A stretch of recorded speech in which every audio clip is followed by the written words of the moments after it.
Il y a un grand rejet d'un système capitalistique qui est périmé. Quand vous voyez le mouvement au Chili, donc voilà, une augmentation de quelques pesos du ticket de métro et la rue s'embrase. Mais il faut rappeler ce que c'est que le Chili, avec un pays qui est, je crois, le deuxième le plus inégalitaire, où les impôts, où en fait c'est moins égalitaire encore une fois que l'impôt a été prélevé, et qui était aussi finalement le symbole, le laboratoire de l'école de Chicago ultralibérale américaine. Voilà, donc je pense que les gens en ont assez.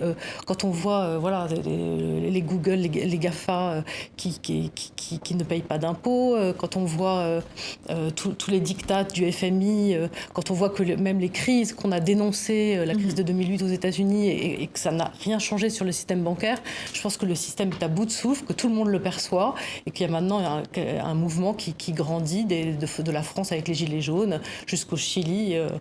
On va faire un rapide tour du monde.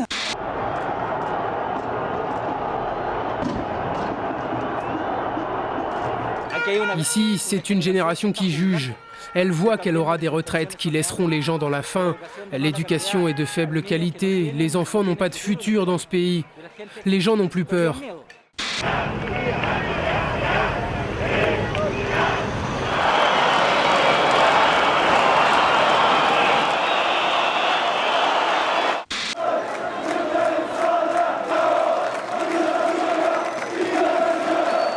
Nous sommes dans la même situation depuis que nous avons commencé à manifester en février.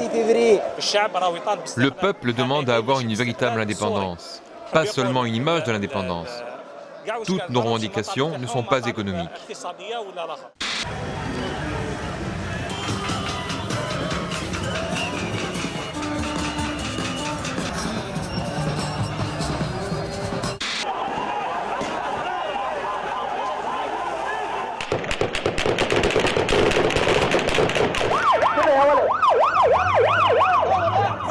Nous ne voulons pas des partis. Si parmi nous 100 meurent, la prochaine fois nous serons 1 million. Aucun des manifestants n'appartient à un mouvement religieux ou à un parti.